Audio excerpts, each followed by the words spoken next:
بحال کیسے کرتے ہیں؟ ادارے کے اندر جو ہمیں تقسیم نظر آتی ہے ججز کے درمیان، اور قاضی فائز عیسیٰ صاحب کے دور میں وہ بڑھ گئی تقسیم، پہلے بھی تھی تقسیم، کوئی یہ نئی بات نہیں ہے، اس کو کس طرح ختم کرتے ہیں، اور سپریم کورٹ کا اب کردار کیا ہوگا؟ انہوں نے یہ تعین کرنا ہے کہ جب ایک نئی عدالت وجود میں آ رہی ہے، خواہ اس کا نام بینچ ہے، تو اس بینچ کو ساتھ لے کے چلنا اور عام آدمی کی مشکلات کم کرنا، اور جو ایک پڑا ہوا ہے اچھا خاصا ملبہ کیسز کا بوجھ ہے، اس کو کس طرح کم کیا جاتا ہے؟ کیونکہ یہ جو آج ہمیں نظر آیا کہ جو خدشہ تھا، اندیشہ تھا کہ ہر دوسرا کیس جو ہے وہ اس بینچ کو چلا جائے گا، تو کیا اس کی روک تھام کیسے ہوگی؟ یہ سارے سوالات ہیں. تو لیکن میرے خیال ہے اس میں بیرسٹر ظفر اللہ صاحب ہماری بہتر رہنمائی کر سکتے ہیں. پہلے تو یہ فرمائیں بیرسٹر صاحب کہ یہ نئے چیف جسٹس کا نئے طریقہ کار سے ایک تقرر ہوا ہے. پہلے ایک طریقہ کار تھا، حکومت نامزد کرتی تھی، پھر سینیارٹی کا اصول آیا، اب ایک نیا انداز اختیار کیا گیا ہے. یہ کس قدر مفید ہوگا؟ اور جسٹس آفریدی کی جو سپریم کورٹ ہوگی وہ کیسی ہوگی؟ Thank you very much. دنیا میں مختلف طریقے آزمائے گئے ہیں، چونکہ انسانی دنیا ہے، پرفیکٹ تو ہے نہیں یہ. تو دنیا نے مختلف طریقے اختیار کیے، ہم نے بھی مختلف کیے. پہلے 1947 سے لے کر 1998 تک ایگزیکٹو لگاتی رہی چیف جسٹس کو. اس کے بعد سینیارٹی پرنسپل لیجیٹیمیٹ ایکسپیکٹیشن آیا. 18ویں ترمیم نے ہم نے اس کو سینئر موسٹ کر دیا. اب ہم نے اندازہ ہوا کہ سینئر موسٹ میں ثاقب نثار صاحب کا تجربہ اچھا نہیں رہا، کھوسا صاحب کا تجربہ اچھا نہیں رہا، بندیال صاحب کا تجربہ اچھا نہیں رہا. اور ایسا بھی ہوا کہ 3 جج پنجاب کے بیٹھ گئے، انہوں نے کانسٹیٹیوشنل امینڈمنٹ دی تھی جس میں باقی صوبوں کو بھی اثر پڑتا تھا، اور کچھ جج 14 دن کے لیے آ گئے، کوئی 1 مہینے کے لیے آ گئے. اور پچھلے 10 سال میں مستقل اخبارات میں لکھ رہا ہوں کہ جو سوورینٹی آف پارلیمنٹ ہے وہ ختم کر دی گئی ہے. پارلیمان لا بناتی تھی اور اس کو ایک کراچی میں جج بیٹھ کے ختم کر دیتا تھا. اسی طریقے سے پرائم منسٹر کو نکالنا، سزائیں دینا. تو یہ پوری چیزیں اس بات پہ نتیجہ آ کے نکلا کہ جی ہمیں کوئی ریفارم کرنی چاہیے. اور اب بات یہ ہے کہ میرا اپنا خیال یہ ہے کہ دونوں باتیں ہیں. یہ طریقہ پہلے سے غالباً بہتر ہے، لیکن انسانی طریقہ ہے، اس لیے کہ اس میں ڈیموکریٹک کنٹرول کی طرف ہم گئے ہیں، جو دنیا کی ویسٹرن کنٹریز کا ماڈل ہے، امریکن سینٹ کا ہے اور ممالک ہے، اس طرف ہم چلے گئے ہیں. اور اس میں ایک فائدہ یہ ہے کہ ججز تو آلریڈی نیچے سے آئے ہوئے ہوتے ہیں نا. فرسٹ 3 میں سے لینا ہے. سیکرٹری لگتے ہیں تو 3 کا پینل جاتا ہے، آرمی چیف لگتا ہے تو 3 کا پینل جاتا ہے، ہائی کورٹ کا چیف جسٹس لگتا ہے. تو اس کے لیے ہم نے سپریم کورٹ نے رول بنا دی ہے، تو اس پیرٹی پہ ہم جا رہے ہیں. باقی رہ گیا کہ اصل مسئلہ بدقسمتی سے پاکستان میں افراد نہیں ہیں، ادارے نہیں ہیں. انگلش کامن لاء میں ایک مشہور فقرہ ہے کہ ایک ہوتی تھی کورٹ آف کامن لا، ایک court of equity. Court of equity کے پرنسپل طے نہیں تھے، اور وہ کہتے تھے equity varies with the foot of chancellor. Chancellor ہوتا تھا chief justice of court of equity. مطلب یہ ہے کہ ایکویٹی کی کورٹ کا جو چیف جسٹس تھا اس کی مرضی کے مطابق فیصلے ہوتے تھے. ایک فیصلہ اگلا آیا تو بدل گیا. پاکستان میں بدقسمتی سے یہی رہا ہے. اس لیے کہا جاتا ہے بندیال کوٹ، اس لیے کہا جاتا ہے ثاقب نثار کوٹ، اس لیے کہا جاتا ہے چودھری افتخار کوٹ. اب اللہ کرے کہ یہ جو آدمی ہے، اب آپ نے مجھ سے زیادہ آپ کا علم و تجربہ ہے، آپ نے دیکھ لیا کہ پچھلے 10-15 سال میں جب وہ بینچ میں ہیں نہ وہ کسی کنٹروورسی کا حصہ بنے ہیں. اور ٹو بی آنسٹ پچھلے 5-6 ماہ میں جو میجر پولیٹیکل فیصلے آئے ہیں ان میں انہوں نے گورنمنٹ کے حق میں ووٹ نہیں دیا. وہ ان میں مخالف ووٹ دینے والوں میں تھے، لیکن ہم نے کسی نے ان پہ اعتراض نہیں کیا، اس لیے کہ بولتے نہیں ہیں، اس لیے کہ وہ ججوں کی طرح کورٹ میں بیہیو کرتے ہیں. رائے کا ہم سے اختلاف ہو سکتا ہے. انہوں نے بہت ڈگنیفائڈ طریقے سے اپنے آپ کو، منصور علی شاہ صاحب بھی اچھے تھے، میں تو ان کا بھی مداح ہوں، ہمارے تعلقدار ہیں، سارے تعلقدار، مراد یہ کہ ہم وکیل ہیں، ان کے سامنے پیش ہوتے ہیں. تو وہ بھی بن جاتے تو مجھے بطور سٹیزن کوئی مسئلہ نہیں تھا. اور یہ بہرحال اب بن گئے ہیں کلیکٹیو وزڈم سے. یہ آدمی، میرا اپنا خیال یہ ہے کہ میں اگر مثال دوں آپ کو، ناصر الملک کی طرح چلے گا. اچھا ناصر الملک ہمارے چیف جسٹس گزرے ہیں جس پہ ہمیں بھی اعتبار تھا, پیپل پارٹی کو بھی اعتبار تھا اور پی ٹی آئی کو بھی اعتبار تھا. آپ حیران تھے جب ہم نے الیکشن کمیشن بنایا تھا, عمران خان سے ہماری جب مذاکرات ہوتے تھے تو خان صاحب مطالبہ کرتا تھا کہ یہ چیف جسٹس ناصر الملک الیکشن کمیشن کی انکوائری جو ہے الیکشن کی وہ اس کو ہولڈ کرے. ہم مان گئے, ہمیں بھی اعتبار تھا. وہ پاکستان کے انٹرم پرائم منسٹر ہے, لوگوں نے اعتراض نہیں کیا. آفریدی صاحب کے اوپر میرا اپنا خیال یہ ہے, ان کا مزاج ان جیسا ہے.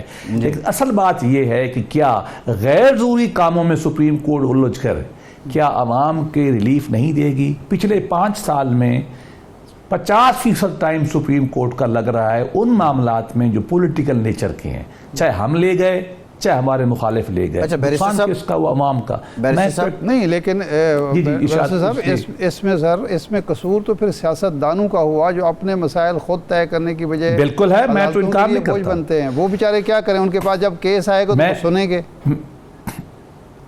میں عرض کرتا ہوں, پہلی بات تو یہ ہے کہ جوڈیشلائزیشن آف دا پالیٹکس اور پولیٹیسائزیشن آف جوڈیشری ہوئی ہے. ہم نے غلطیاں کی ہیں. میں ان لوگوں میں اعلان کہتا رہا, ابھی بھی کہتا ہوں کہ ہمارے پولیٹیکل معاملات ہمیں آپس میں بیٹھ کے حل کرنے چاہیے. اگر ہم نے کیا ہے تو غلط کیا ہے, ہمیں بھی عقل کرنی چاہیے. اور بہت زیادہ ریئلائزیشن ہماری بڑی پارٹیوں میں تو ہے کہ یہ کام نہیں ہونا چاہیے. دونوں اصطلاحیں ہیں آج کل. ماڈرن ادب کتاب پڑھیں گے نا انگلینڈ میں, امریکہ میں, جو پاکستان پہ لکھی جاتی ہے, وہ یہی کہتے ہیں جوڈیشلائزیشن آف دا پالیٹکس. اینڈ دوسری طرف کیا ہے پولیٹیسائزیشن آف دا جوڈیشری. یہ دونوں غلط ہیں, ہمیں سیکھنا ہے اس کام سے. اور دوسری بات یہ میں آپ کو بتاؤں, ان کو بھی خیال کرنا چاہیے. جب 184 کی پٹیشن جاتی ہے, پاکستان کے آئین میں جو سیکشن ہے یہ ڈٹو کاپی ہے آرٹیکل 32 آف انڈیا کا. میں نے ابھی ریسرچ کی ہے, وہ آئین بنا ہے 52 کے قریب. 52 سے آج تک کوئی 42 کے قریب پٹیشن ہیں. ہمارے یہاں 2011 میں 1 سال میں 42 پٹیشن چودھری افتخار نے لے لی. بابا یہی ایک ہی ملک ہے نا, ایک ہی کلچر ہے نا, ایک ہی سماج ہے نا ہمارا مسلم. بیرسٹر صاحب معاملہ یہ ہے, آپ نے پولیٹیسائزیشن آف دی جوڈیشری کی بات کی ہے یا جوڈیشل ایکٹیویزم کی بات کر لیں. اب آپ نے 26ویں آئینی ترمیم کر دی ہے, یہ گراؤنڈ ریالٹی کے طور پہ موجود ہے, لیکن آپ نہیں سمجھتے کہ یہ جو آئینی بینچ بنایا گیا ہے اور ججز کے پاس ایک بہت آسانی کے ساتھ ان کے پاس ایک ٹول آ گیا ہے کہ وہ جس کیس کو چاہیں آئینی بینچ کی طرف ریفر کر دیں, اور آئینی بینچ میں اتنی سخت ہوگی یہ کیسز ان کے پاس جاتے جائیں اور وہ اس کے فوراً فیصلے کرتے جائیں اور بیک لاگ نہیں ہوگا اور عام لوگوں کو انصاف ملتا رہے گا؟ دیکھیے, سپریم کورٹ میں زیادہ کیسز کانسٹیٹیوشنل بینچ میں نہیں جائیں گے, ہائی کورٹس میں جائیں گے. میری ذاتی رائے میں, اب میں تھوڑا ایسی بات کرنے لگا ہوں جو شاید میری پارٹی خوش نہ ہو, میری ذاتی رائے میں اس ترمیم میں ایک نقص ہے. وہ یہ ہے کہ ہائی کورٹ کی جوسڈکشن کانسٹیٹیوشنل پوری کی پوری ختم نہیں کی گئی. 199 جو سیکشن ہے وہ آدھا جو ہے وہ ابھی نارمل ہائی کورٹ کے پاس رہ گیا ہے, اور آدھا جو ہے رہ گیا ہے کانسٹیٹیوشن بینچ کے پاس. وہ سال ذرا گیو اینڈ ٹیک تھی پولیٹیکل پارٹیز کی. وہ ہم ملک کا کلیکٹیو وزڈم پہ ہم اعتراض تو نہیں کر رہے, لیکن ہم بتا رہے ہیں کہ قانون دان کے وہاں مسائل پیش آتے رہیں گے. سپریم کورٹ میں ایسا کام نہیں ہوگا. اس کی وجہ ہے سپریم کورٹ میں پہلے بھی کانسٹیٹیوشنل نوعیت کے کیسز کم آتے تھے, لیکن ججز اس کو لمبا بہت کرتے تھے.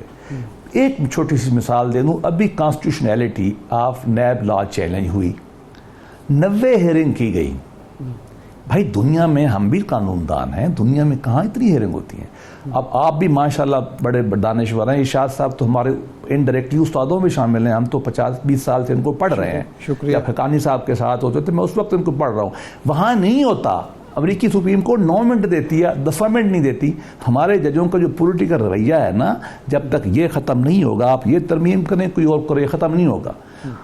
دنیا پوری نے سسٹم بنا دی ہیں کہ آپ نے یوں آرگومنٹ کرنے ہیں, یوں لکھ کے دینے ہیں, جج یوں کریں گے. جج آپ آئے نا ذرا سپریم کورٹ میں, سپریم کورٹ میں جج اور وکیل کی لڑائی ہو رہی ہوتی ہے. وکیل بول ہی نہیں سکتا بدقسمتی سے. کچھ جج بہت اچھے ہیں, جج آفریدی بالکل نہیں بولتا, منصور علی شاہ نہیں بولتا, یہ دونوں بڑے اچھے جج ہیں. اور بھی جج نہیں بولتے. بعض جج تو جو خاص طور پہ اللہ معاف کرے جو چلے گئے ہیں, اب بہت بہتر لاٹ ہے ٹو بی آنےسٹ, جو چلے گئے ہیں وہ بولنے نہیں دیتے. ڈیبیٹ چل رہی ہے, کیا ہیرنگ ہوگی؟ نہیں چلے گئے ہیں یا جا رہے ہیں. بیرسٹر صاحب یہ تو ہمیں جو انہوں نے سماعت لائیو کی تو لوگوں کو پتہ چلا کہ یہاں وکیل نہیں بولتے, بیچارے جج بول رہے ہوتے اور وہ باقاعدہ وکالت کر رہے ہوتے. تو اس سے تو لوگوں کو تو پتہ چل گیا, پارٹیوں کی وکالت کر رہے ہوتے. جی دیکھیے